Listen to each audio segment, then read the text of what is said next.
One of the craziest twin links I ever saw. Story time. So a twin link is when a set of twins can feel what each other are going through, whether they're together or not, and they can even sense when the other dies. So when I was in school, I met a friend named Christy who had a twin sister named Elaine, but they were not close at all. They did not get along and they fought constantly. They were total opposites. They didn't like the same shows, clothes, music, makeup, nothing. And all throughout their early childhood, their mom would dress them like identical twins and they hated it. By the time they got older, they absolutely refused to dress in the same clothes. And I don't blame them because they're not the same person. They're two different people, and twin parents need to understand that. So me and Christy meet in high school, like 9th grade. We instantly become friends and start hanging out together. Now, Elena did not hang out with us. She was more about school. Like, she wanted to get an education and go off to college. But by junior year, Elena starts dating a guy named Chase who's super jealous and controlling and wants all her attention. One night, me, Christy, and Christy's boyfriend sneak out and go to the movies, and then we managed to get ourselves a case of beer. Honey, when I tell you, we thought we were on top of the world with that case of beer. We didn't know what to do with it. That beer was hot as pee because we didn't have a fridge or a cooler, and we just kept chugging it. Well, by the time Christy gets on her third can, she starts doubling over like, ugh, like she's gonna get sick. This girl starts projectile vomiting everywhere. I mean, ugh, it's just spraying all over the place. So I'm holding her hair back and her boyfriend keeps asking her, are you okay? And she says, yeah, I'm fine. So at that point she stops drinking, but she continues to get sick. So Christy gets up and says, something's wrong. I don't know what it is, but I can feel it. We have to go home. Her boyfriend said, if we go home, we'll get caught. She said, I don't give a fuck, let's go. As we're walking to the Jeep, she doubles over and says, oh my God, my chest, it hurts. And I'm like, okay, we gotta go. Throw the beer down, let's go. And we leave. And right when we pull up in the driveway, we see all these blue and red flashing lights. Her boyfriend said, oh my God, your mom knows, Christy. She knows you snuck out. She's called the damn police. So we're thinking, we're caught, we're busted, we're fixing to get in a heap of damn trouble. So we go running up to her front door, and that's where we see first responders pulling out a stretcher coming out to the ambulance. Christy yells, oh my God, what happened? And the woman says, I don't know, we just got a 911 call that someone was stabbed. Police officer takes all three of us over to the side and says, you can't go in the house, you're gonna have to wait because this is a crime scene. Once Christy's mother sees her, she comes running over to us and she hugs Christy and she says, your sister, he stabbed her. And I say, who got stabbed? She said, Elena. Elena's boyfriend stabbed her tonight. So Elena is rushed to the hospital in the ambulance and we follow behind in Christy's mom's car. Earlier that night when Christy's mom came home, she found blood smeared on the front door, and when she went inside, she found Elena bleeding out on the kitchen floor. Of course, mom gets the phone and calls 911, and she cradles Elena in her arm and said Elena told her, Mom, it was Chase, he did it. But Chase had stabbed Elena numerous times in her chest and rib area, exactly where Christy was feeling that pain. I told Christy I thought that was their twin connection, even though they're not close. Because they're twins,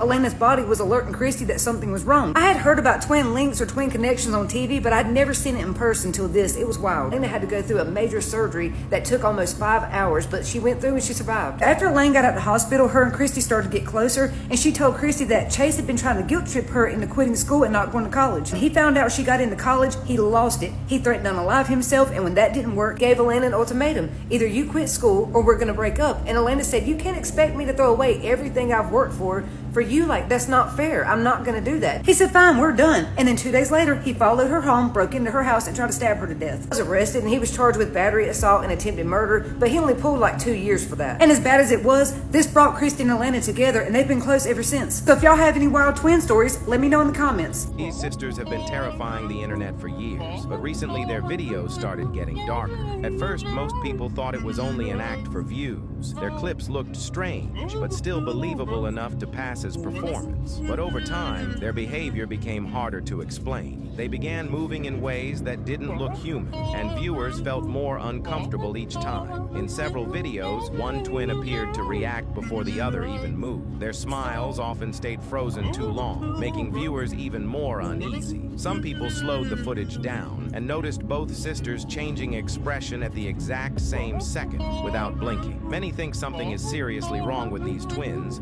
while others believe they may be hiding something darker. Some now suspect these twins may not be human at all, but skinwalkers. And according to viewers, one night something happened that felt far more disturbing than anything before. The video ended suddenly, but people still keep talking about what they noticed that night. Want to know what happened that night? Comment Skinwalker for part 2. Now, here's the thing. It's one thing to not like your own twin sister, but it's another when you try to take her out your whole lives. Scary story time. This story comes from this Haitian girl, and she's a twin. Let's call her Maria. But Maria's parents had been trying to conceive for the absolute longest, and it took years, but they finally did it. They were pregnant. They were pregnant with Maria. They are ecstatic. They're about to have a baby. They can finally start their family. Until, right, that reference was for you. But anyway, the pregnancy is hard. Like, it is terrible. She is sick the entire 9 months, like bed rest sick.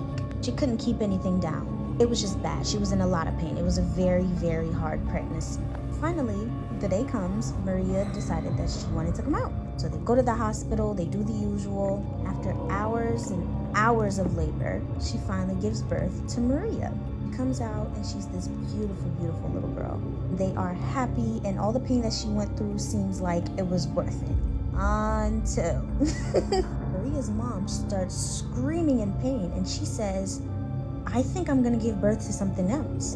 And indeed she did. Another baby came out. Now, this was technology back in the day, so maybe they didn't get to catch Maria's twin, but it was always weird how there were almost no signs that she had a twin and there was 2 babies in there. Anyway, it happened. The second baby came out. Let's call her Sophia. The family is even more happy. It seems like this is a blessing in disguise. They were trying to have kids for years and years, and now they have 2. What could go wrong, right? They go home and everything's normal, but as the babies were growing up, they realized that Maria was a normal child, but Sophia seems a bit odd, a bit aggressive. And it just got worse over time, that eventually they even had to separate them. They couldn't even sleep together in the same crib because Sophia would always be hurting Maria. In one instance, she took a clump of her hair out. Maria was constantly waking up with scratches from Sophia. You guys get the point. Now let's fast forward until they're about 13 years old. This is when it's starting to show that Sophia actually hates Maria. And it's not just sibling beef. These twin sisters looked like angels, but they were pure evil in human form. In 1969, 2 twin sisters named Ada and Iris Vance lived with their grandparents on an old farm in rural North Carolina. From a very young age, something about the girls was wrong. When other children came to play, the children always got hurt. The sisters seemed to enjoy it, especially when it involved the other children's. The grandparents knew the truth. When the girls were babies, the grandmother had accidentally dropped them both, and the fall had changed them forever. The old couple had spent their lives hiding what the girls had become. However, one winter, Today's story is really, really weird. It's basically like a cross between medical mysteries and a full-blown supernatural story. But independent of what you believe in terms of what actually happened here, what you're going to hear about is totally bizarre, just inexplicable behavior that was documented over and over and over again over many years. And so even if you think this is fully rooted in science, I'm telling you, there's not really a great explanation for exactly what went down here. But before we get into today's story, if you're a fan of the strange, dark, and mysterious delivered in story format, then you come to the right place because that's all we do, and we upload 2, 3, even 4 times every week. So if that's of interest to you, please sneak into the Like Button's house and put itching powder in their contact solution. Also, please subscribe to our channel and turn on all notifications so you don't miss any of our weekly uploads. Okay, let's get into today's story.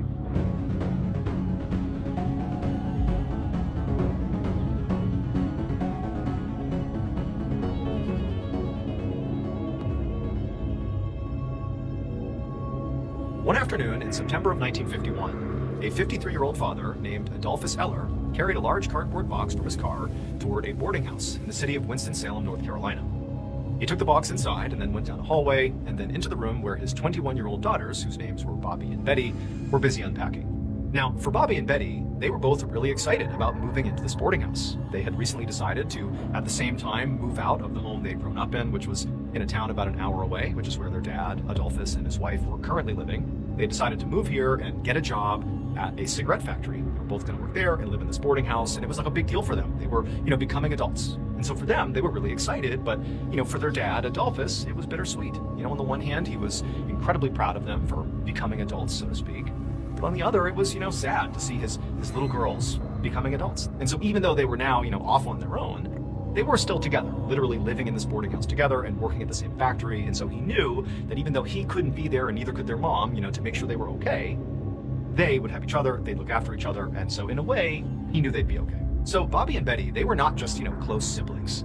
They were actually identical twins. They had a really, really deep bond that likely only comes with being a twin. And even amongst, identical twins who are very close with their sibling, it seemed like Bobby and Betty had like a really intense relationship that really went way past whatever was normal amongst identical twins. They really leaned into being identical twins. So they both were 5'3". They both had sort of round faces and dark hair, and they made sure they always styled their hair exactly the same way. But then just beyond their physical appearances being obviously very similar and, styling themselves to look very similar, they also had very, very similar personalities and interests, almost to the point where it was forced. They were both very social, very outgoing, and they both played the piano, and they sang in the glee club at school, and they both made good grades. But also, they seemed to share things that didn't seem possible really to share. For example, they had a tendency to get sick at the same time, but with illnesses that were not necessarily contagious. Like one time, Bobby had developed an abscess on one of her teeth, and she was really sick from it. And kind of inexplicably, Betty got an abscess in her tooth. Like, this is not something she could feign. It was like she just developed the exact same thing at the same time as her twin sister.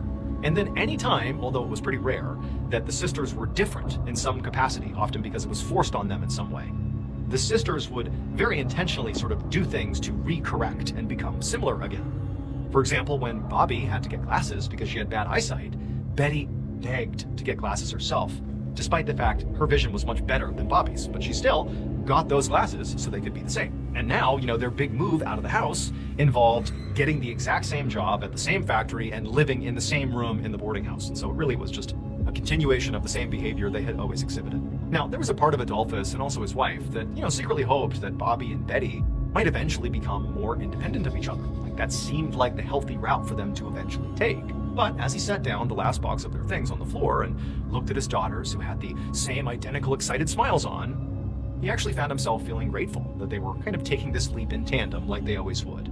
He just felt like, I just feel like this is a good intermediary step. Let them be dependent on each other for now. It's a good bridge into adulthood. So eventually, after a few minutes, Adolphus said, okay, I'm going to take off now. Best of luck. I love you.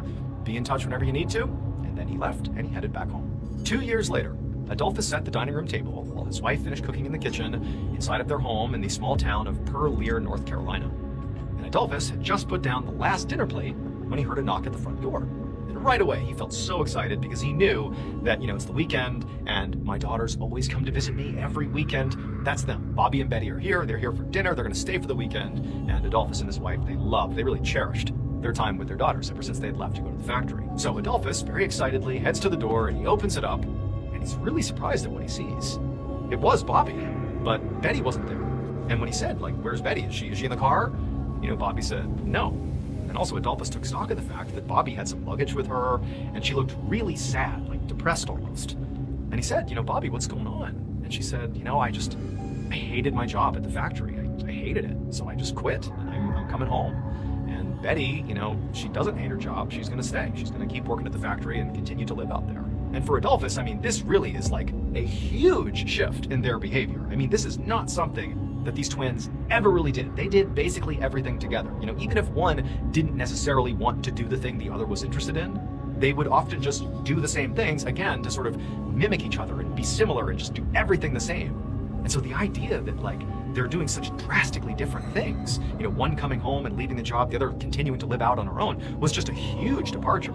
And then on top of that, Adolphus said to Bobby, he's like, okay, well, of course you can stay here. Of course you can come home. But where's Betty? Is she going to be here for the weekend? Is she going to come home and visit with you? She can keep working there, but is she visiting this weekend? And Bobby was like, no, she's going to stay. She's actually not coming home this weekend. She's decided to stay. And so again, it just felt like, what's going on here for Adolphus and his wife? This is a crazy big shift.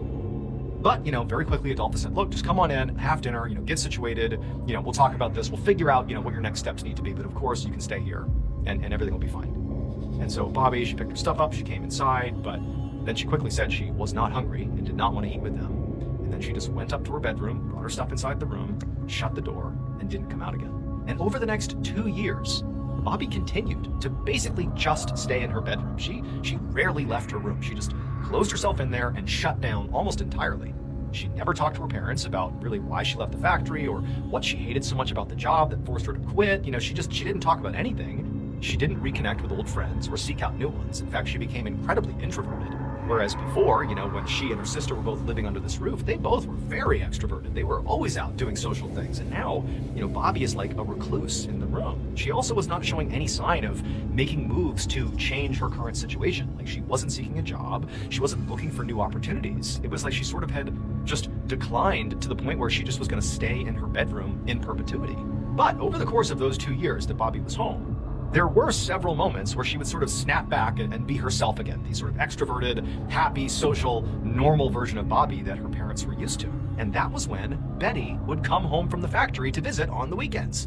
It was like when Betty walked in the door, Bobby became reanimated and became her old self, and the two just immediately fell into rhythm as if no time had passed, like there's no ill will towards each other about the fact that they're not working at the factory or living together anymore. It was like everything went back to normal, and then Betty would leave to go back to the factory, and Bobby would go back to her room and shut the door. And so for Adolphus and his wife, part of them had always hoped that these two, would eventually separate and kind of learn to live independently. But even though Betty, who was staying out at the factory and living on her own, appeared basically to be doing okay on her own, it just seems sort of obvious that Bobby was just completely falling apart without her sister. She was utterly dependent on her. I mean, it was so clear.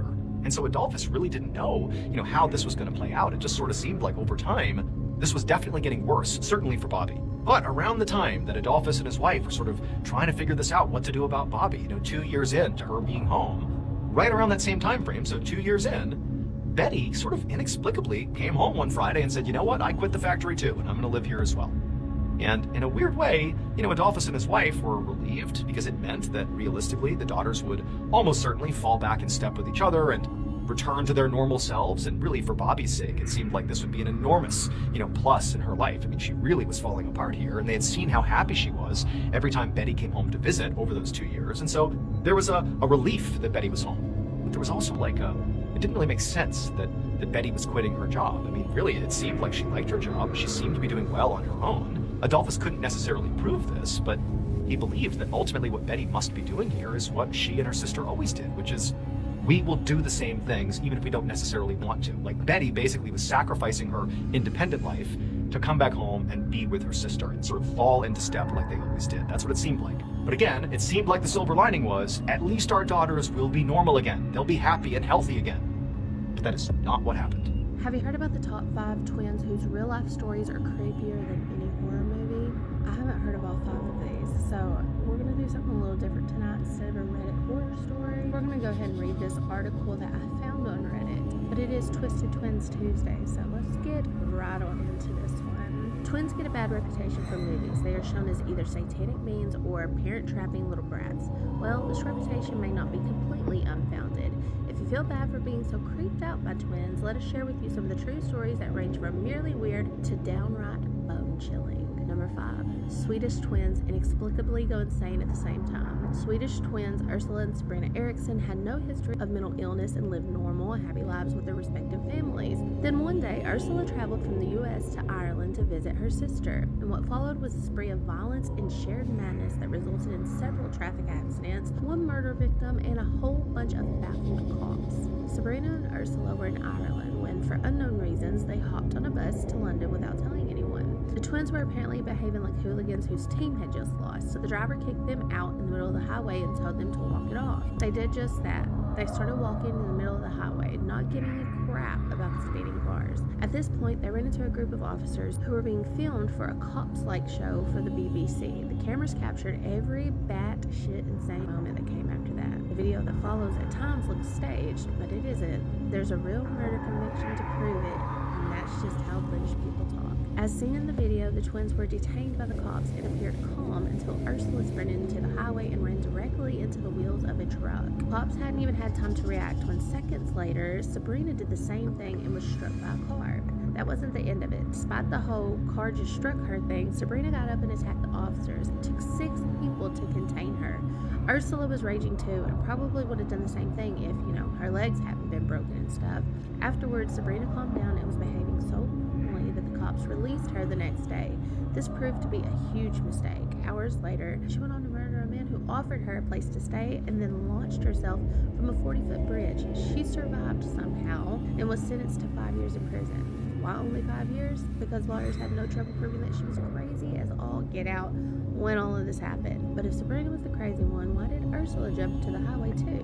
Neither of them had traces of any substances in their bodies. I have been saying her name wrong. It's Sabina, not Sabrina. According to psychologists, one of the twins suffered from a form of temporary insanity and the other was infected by her twin's madness. Their bond was so strong that when one lost her crap, the other did too. They have both since been declared sane, but we're guessing they're not so big on family reunions anymore. Number 4, twins separated at birth live parallel lives. Twins can be freaky, but we all understand why they're so disturbingly alike. Not only do they share the same DNA, but they also tend to grow up surrounded by the same people, playing with the same toys and doing the same activities. They were both likely traumatized by the same cartoons and disappointed by the same birthday present. It's when they don't do any of those things and still turn out exactly the same that you should be freaked out. Take Ohio resident James Edward Lewis, who married a woman named Melinda but divorced her and married a woman named Betty, with whom he had a son named James Allen. Lewis had been adopted as a baby, and when he was in his late 30s, he tracked down and met for the very first time his twin brother, James Arthur Springer, who married a woman named Linda, but divorced her and married a woman named Betty, with whom he had a son named James Allen. Did you keep up with that? We got James Edward Lewis and James Arthur Springer. Both married a woman named Linda and divorced her. Both married a woman named Betty and had a son who they both named James Allen. After this story was first reported by the press in 1979, James and James were contacted by psychologist Thomas Boucard, who wanted to study how similar twins can be despite growing up apart. It turns out the twins had even more similarities. They both had dogs named Toy as kids. They both liked math and carpentry in school but hated spelling. Both had jobs in law enforcement, Springer as a deputy sheriff and Lewis as a security guard. They both got headaches at the same time of the day. They both had the weirdest reunion conversation ever after meeting their long-lost brother. This sounds like complete BS, but it isn't the only case of its type. Even when twins are raised under radically different circumstances, they still end up having a lot in common. Case in point, Oscar Storr and Jack Youth were also separated as babies, only this was in Europe in the 1930s. Storr grew up in Germany and joined the Hitler Youth. Youth was raised as a Jew and moved to Israel. One drew swastikas in his notebook and the other wore a yarmulke. And yet, despite being as different as two human beings can be, when they met in their 50s, they found that they spoke alike, liked the same foods, and shared all these specific habits like wearing rubber bands on their wrist or flushing the toilet before using it.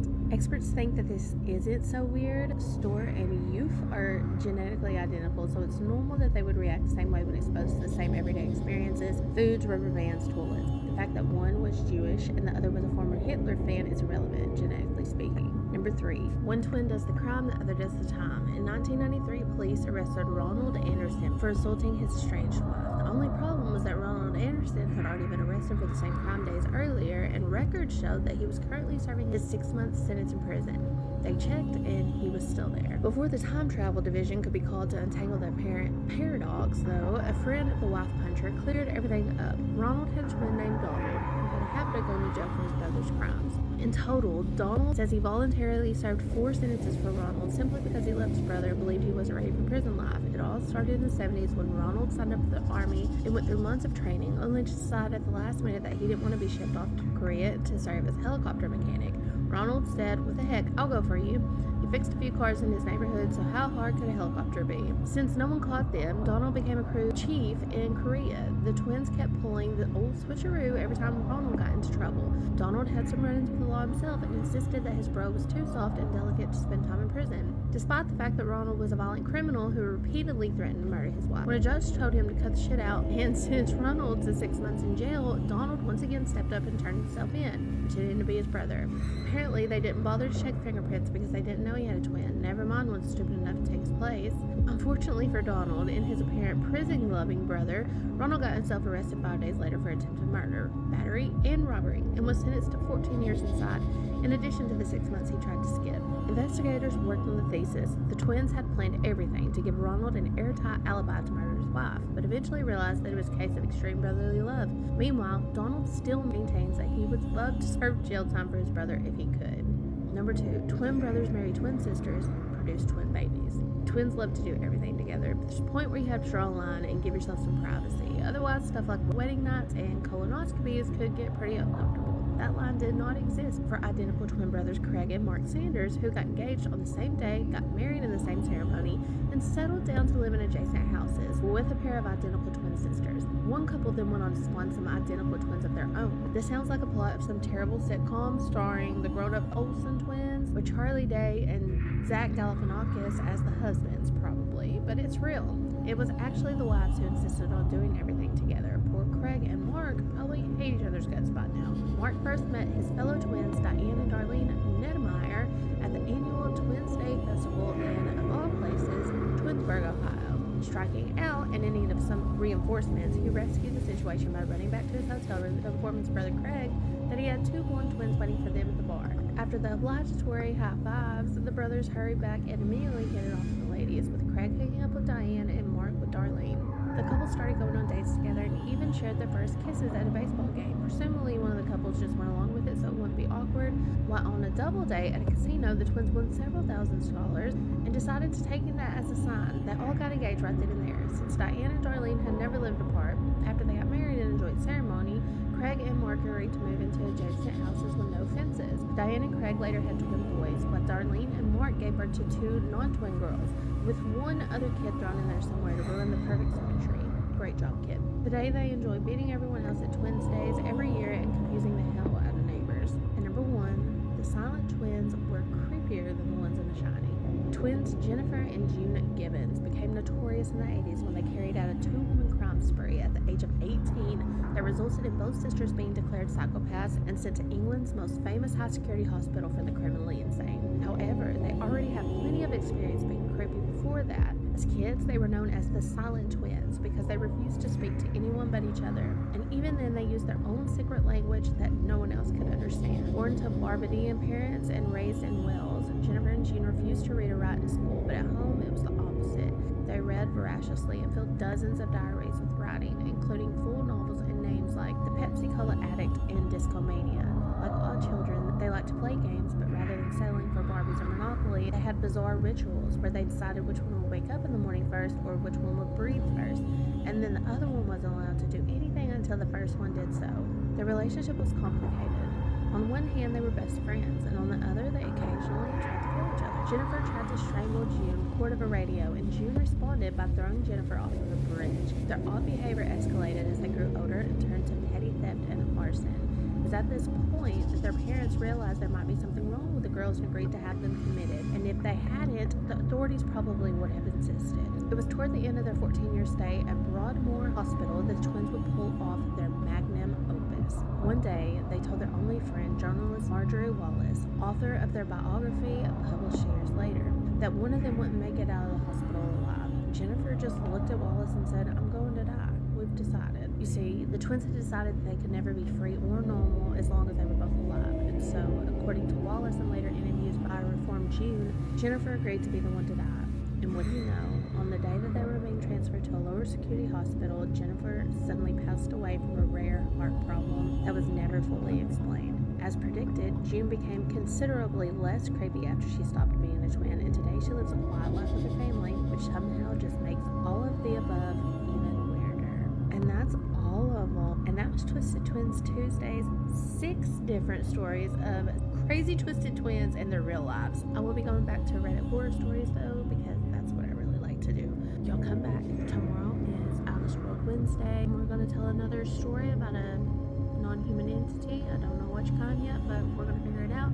And it's going to be a good one, I promise you that. In the meantime, go ahead and give me a follow if you like this type of content. I do something different every single night of the week. And Friday is Follower Fridays, where I read follower submitted stories, and you can submit those to the email in my bio. Anything, the crazier the better. But anyways, hope y'all enjoyed and hope you have a good night. This story is definitely one of the creepiest ones I've read since starting Spooky Scary Storytime. It's about this girl and her twin sister and how they've always shared this connection, which changed after her sister got what she thinks is a haunted item from an estate sale. So the girl who emailed me, we're going to call her Amy, did not want her real name to be used, and her identical twin sister is named as Becky. Becky is obviously not her real name. She didn't want hers to be used either for privacy reasons. I get it. But these girls are 26 now. They grew up somewhere in Michigan with a single mother. Dad was never really in the picture, and they moved around a lot, like hopped around apartment to apartment. Their mom was always working, so they were each other's best friends growing up. And then she said that they had like the twin bond, which I am not a twin, I don't know, but I've heard it's a real thing. She said basically since they were small, they could finish each other's sentences. They always knew what the other one was feeling or thinking. Twins, weigh in on this one. Maybe you guys can shed some light on if this is a real thing or not. And because they changed schools and neighborhoods so often, they really grew to rely on each other, and they were really each other's best friend. When the girls were 23, their mother sadly passed away from cancer, and they moved in with their grandmother, who lived in a small 2-bed, 1-bath house not far from where they were living with their mother. Their grandmother lives till they're 25, so last year she passes away. Up till their grandmother passed away, they were sharing a bedroom. When their grandmother passed away, they inherited the house, and Amy, who emailed me, moves into her grandmother's bedroom. So now they have their own bedrooms for the first time in their life, and they are excited about it. She said although they were still best friends, still hung out, did everything together, had the same friends, they obviously weren't the same person. Like, they had their own interests. For example, Becky, Amy's twin, was really into like Pilates. She was very active, very athletic. And then Amy was more into like art and music and just books and a quieter life. She said of the two of them, Becky was like the more outgoing. After their grandmother passed away, they also inherit like a little bit of money, like not enough to be life-changing or anything. Both of them are actually still working at the same job as baristas, but it's enough for them to splurge on some things that they wanted and also redecorate the house. And they were so ecstatic to do this because they had never had like a place of their own, really. Like, they never had money, and they were keeping the house in both of their names. So they were like, you know what, we're going to spend some of this money to make the house like comfortable and kind of just like cute, like we've always wanted. So they sell some of their grandmother's things and they make all this space in the house for like the new things they're going to bring in. They have all these like vision boards of what they want the house to look like, but they obviously have to do it in a smart way because they don't have that much money to burn. So they had grown up thrifting, not because out of like a hobby, but because their mom never had money. So they were always like wearing hand-me-downs. They were always having like mismatched used furniture, but they're like, we can do this in a smart way. Like, we know where to look. And Amy described their vision for the house as like bold maximalist, you know, like bright colors, bold patterns, whatever. They go to a bunch of thrift stores in their town. They find some pieces that fit. Becky's like, we should also check estate sales. And Amy's like, bet. They get online. They find a website that lists all the estate sales in their areas, and they plan this whole weekend of going to estate sales.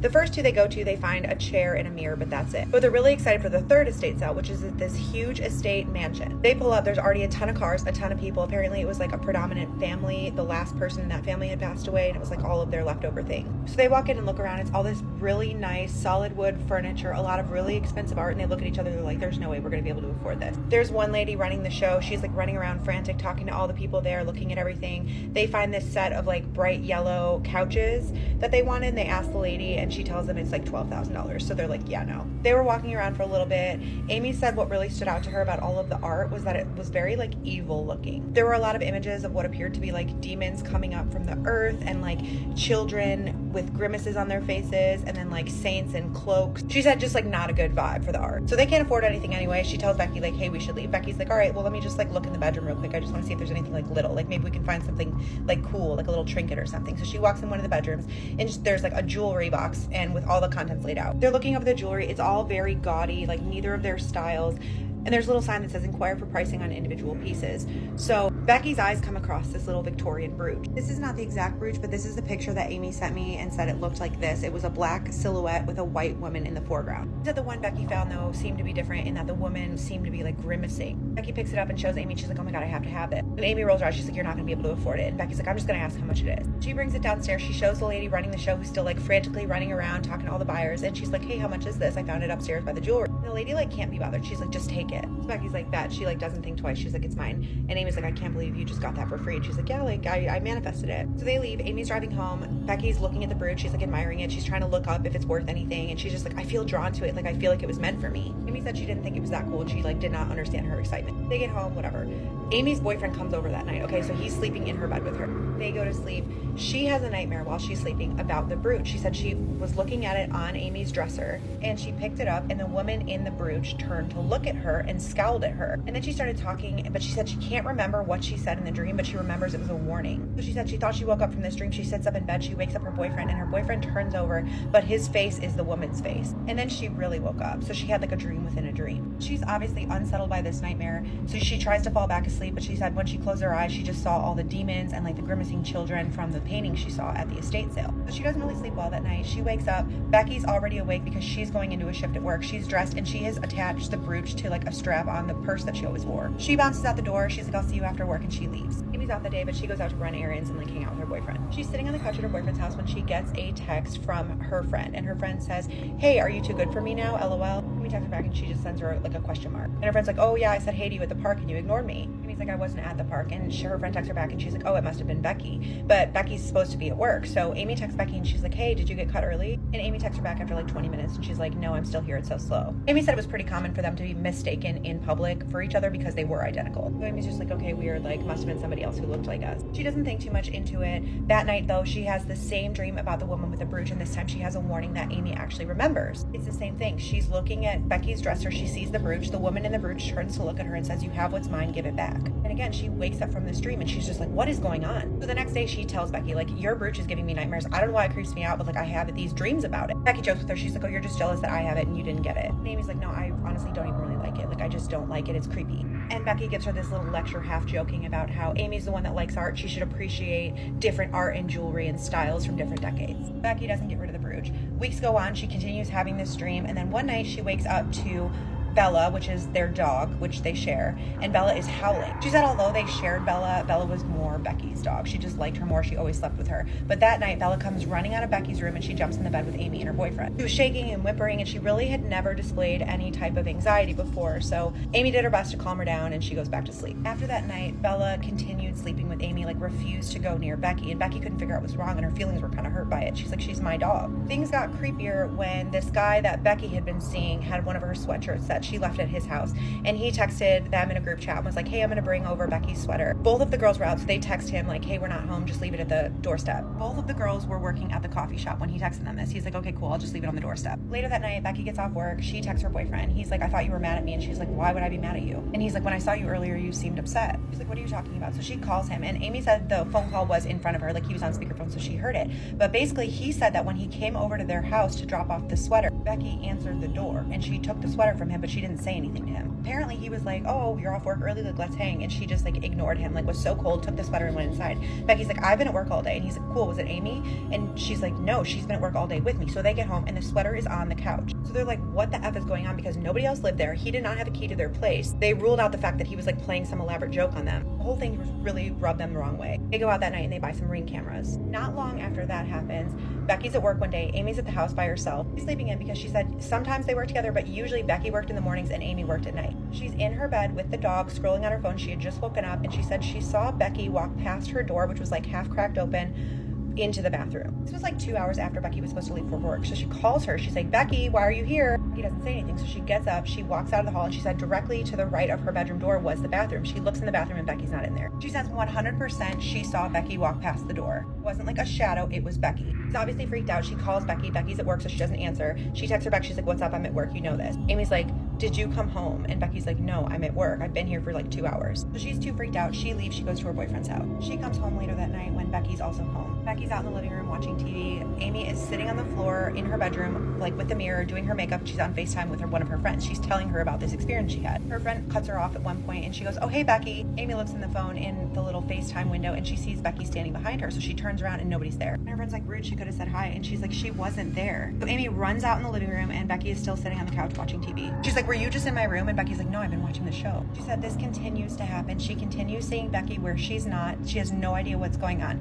And it's been 8 months since this has started happening. The girls say they have researched this to the end of the earth and they cannot find anything. Amy said she's convinced it was the brooch because it started when the brooch was brought in the house. She convinced Becky to stop wearing the brooch. She still has it. She said she doesn't know what to do with it, but she doesn't wear it anymore. She said she sent me this story because she wants to know if anyone's had a similar experience, and if so, what should she do? What should they do? She said also now her and Becky are arguing all the time. Becky actually doesn't know that she sent me this story, which is another reason she wanted their names changed. Becky's whole personality has just gotten this really dark, heavy, like, attitude. She also said that she will continue giving me updates about this story, so this will be just like an ongoing one. In February, I'm doing a spooky, scary dating story time series, so if you have a creepy ex-stalker, boyfriend, first date story, send those to me. And I'll keep adding these stories to this playlist.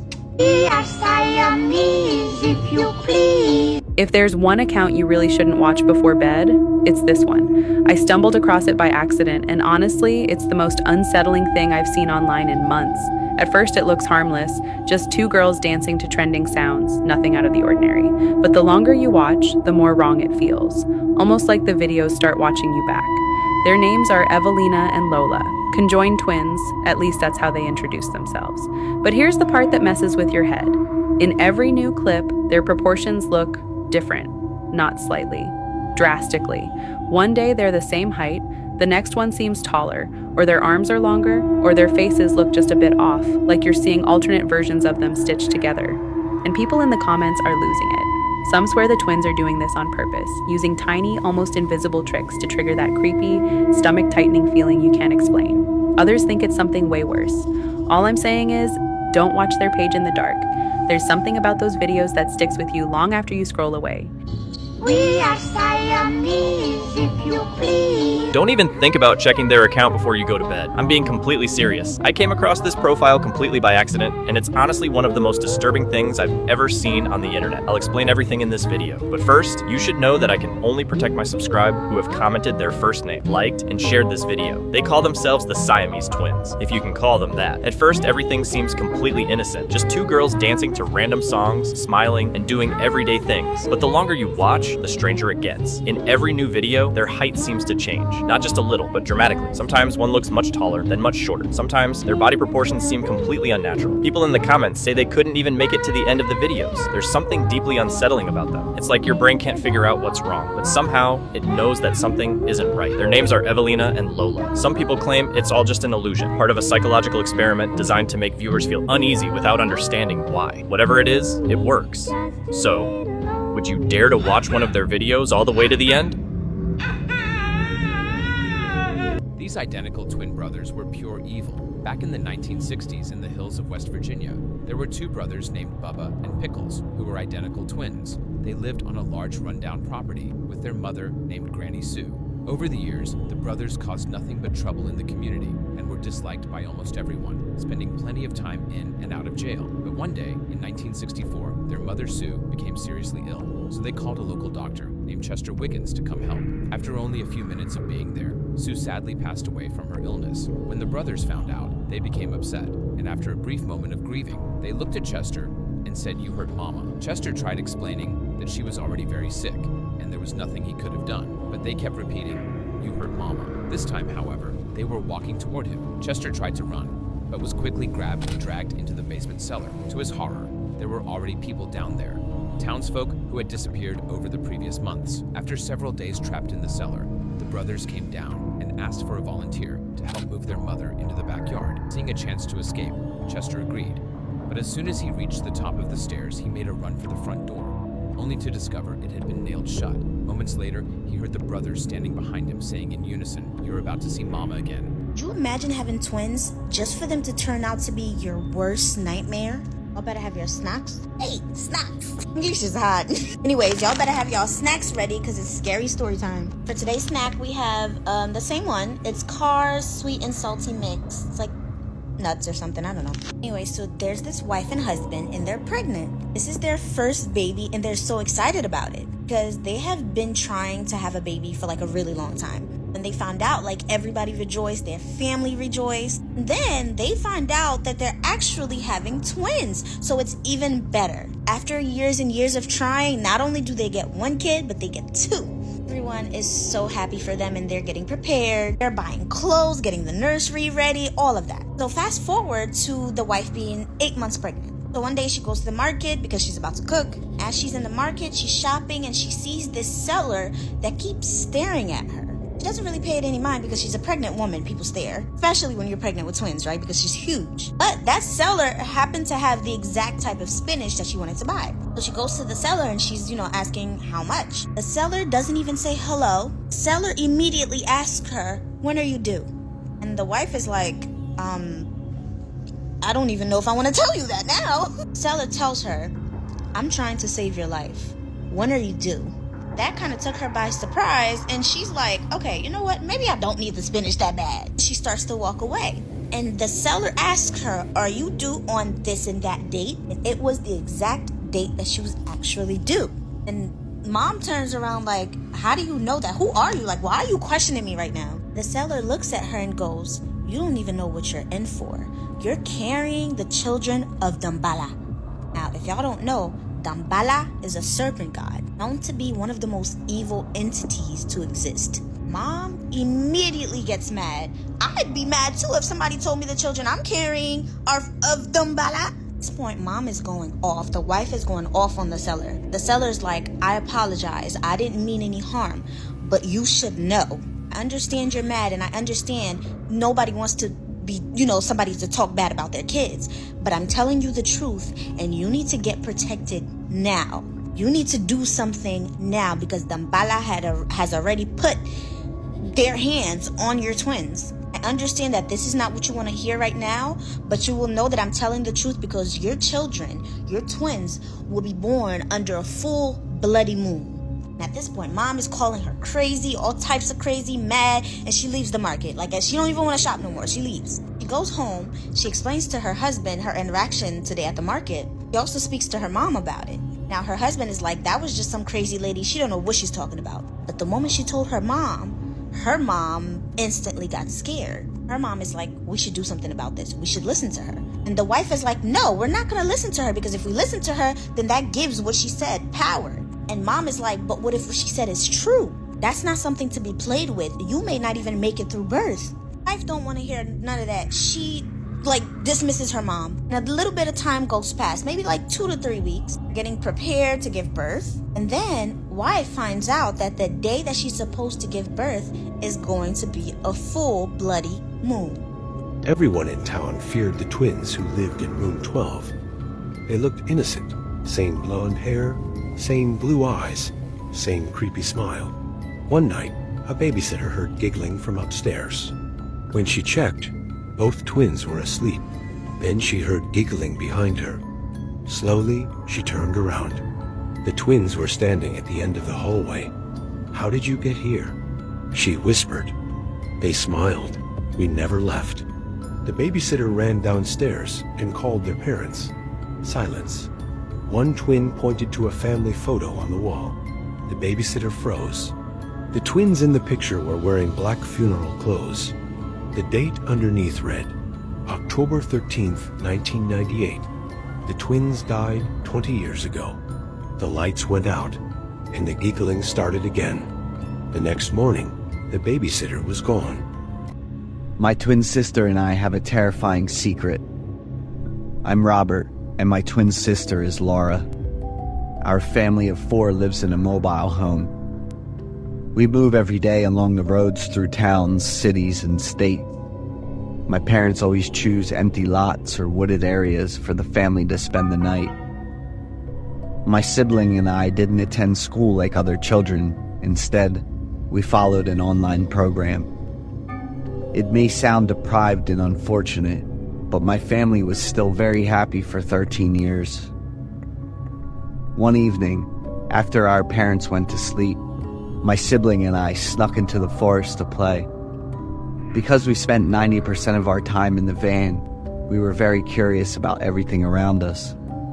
Laura clutched the hem of her shirt tightly, following closely behind as I held the flashlight to light our way. The sudden rustling sounds of leaves being disturbed startled us. We stood frozen for a moment until a growling sound signaled the approach of a large and terrifying creature. I grabbed Laura's hand tightly and ran with all my strength without looking back. Miraculously, my sister and I made it back into the house safely without our parents noticing. We absolutely kept that secret from our parents. The mobile life of the family continued as usual. One day, I told my parents during dinner that I wanted to settle down somewhere. I want to go to school, have more friends, and sleep on a big bed in my own room. My parents looked at me silent for a long time. Do you still remember what happened when the two of you were just 4 years old? Mom asked gently. We don't want that to happen again. We won't be able to live if we lose you two. When my twin sister and I were 4 years old, while the family stopped to play at a park, we almost got kidnapped by a man. Since that incident, our parents have been more vigilant about us, and rules were established for us. Laura didn't say anything, although I knew she also shared the same desire as I did. I remained silent, although I was not satisfied or comfortable.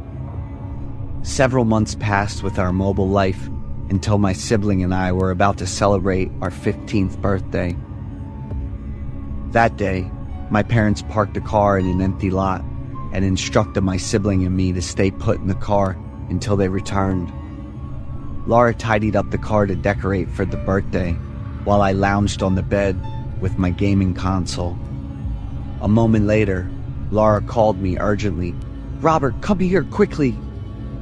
Laura was sitting next to an old box with some papers in her hands. The The box was something my dad used to prop up the driver's seat every day, and I thought the papers were just some kind of advertisements.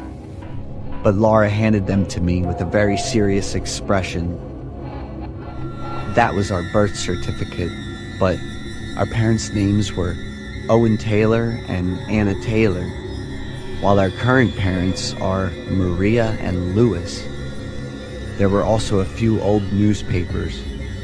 June 13, 2000. A case of 2 missing twin children under 6 months old received significant attention. November 20th, 2000. The mother of the 2 children, after months of desperately searching for her kids, went insane. The father did not give up. He was willing to pay any price and do whatever it took to find his children. April 4th, 2004. The father, after many years of searching, accidentally encountered the 2 children in a park. With the identifying features, he was certain they were his 2 children. However, the kidnappers attacked him and took them away.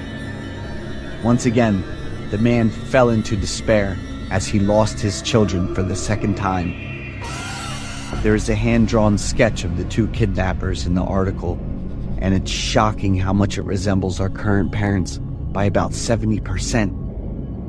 An article also included a letter that the father wrote to his 2 children. Dear Robert and Laura, my beloved children, I don't know where you are right now, but remember that your parents always love you. I will try to find you and bring you back, so please stay healthy. I looked at Laura. Her eyes were red and her body trembled from shock.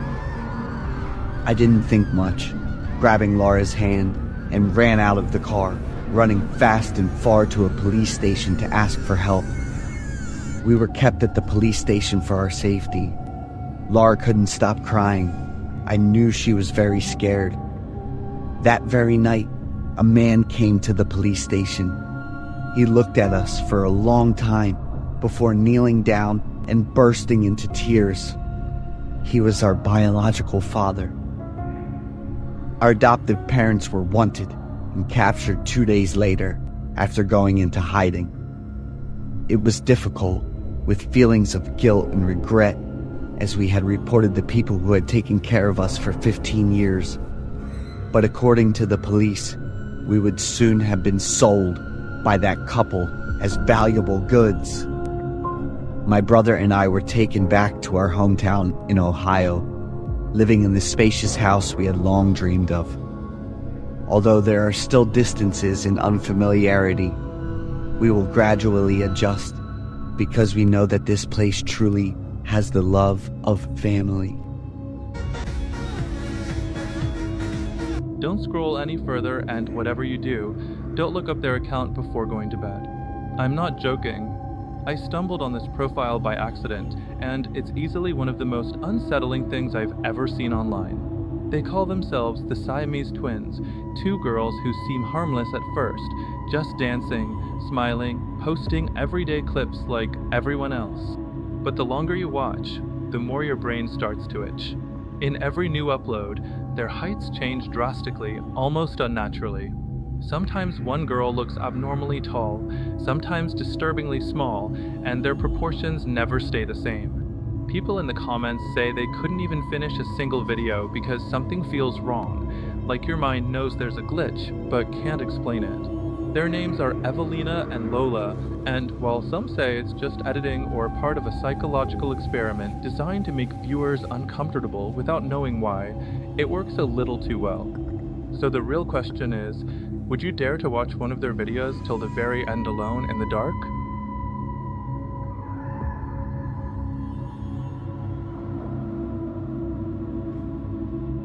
These identical twin sisters were pure evil. In 1952, in the quiet town of Eldridge, there were 2 identical twin sisters, Emily and Evelyn. On the surface, they appeared to be normal, sweet girls, but beneath that, they hid a sinister nature. A new girl named Clara moved into town, quickly gaining popularity, which angered the twins. The attention shifted away from them, and they grew envious. One evening, They invited Clara to a secret gathering in the woods, promising her a magical experience. The next morning, Clara was nowhere to be found. The town buzzed with rumors, but no one had proof of what happened. Weeks later, the twins' mother, Lorraine, overheard a disturbing conversation while passing by their room. She pressed her ear to the door and heard the chilling words, "We need another one." Clara wasn't enough. Horrified, Lorraine burst into the room, but it was empty. On the twins' beds, she found 2 dolls identical to her daughters, and a third doll with Clara's face. The twins were never seen again. Some say they still wander the forests, waiting to claim their next victim. The story of the silent twins. 2 sisters who spoke only to each other. In the 1970s, identical twins June and Jennifer Gibbons lived in near total silence, refusing to talk to anyone but each other. They created their own secret language and spent years isolated in their shared world. Their silence wasn't just social. Psychiatrists were baffled. When separated, they became catatonic. When reunited, they'd whisper for hours, writing disturbing stories about love, death, and control. Their bond turned dark. After years of strange behavior and petty crimes, both were sent to Broadmoor, a high-security psychiatric hospital. Inside Broadmoor, they came to believe that one twin would have to die for the other to be truly free. Biographer Marjorie Wallace claimed that Jennifer had told her that one of the twins needed to die for the other to survive. Days later, Jennifer suddenly died of mysterious causes, and according to Wallace, the girls had a long-standing agreement that if one died, the other must begin to speak and live a normal life. After Jennifer's mysterious death, June suddenly began speaking to everyone as if nothing had happened. June later described her sister's death as tragic, but also as a release. Did one twin have to die for the other to live? What do you think?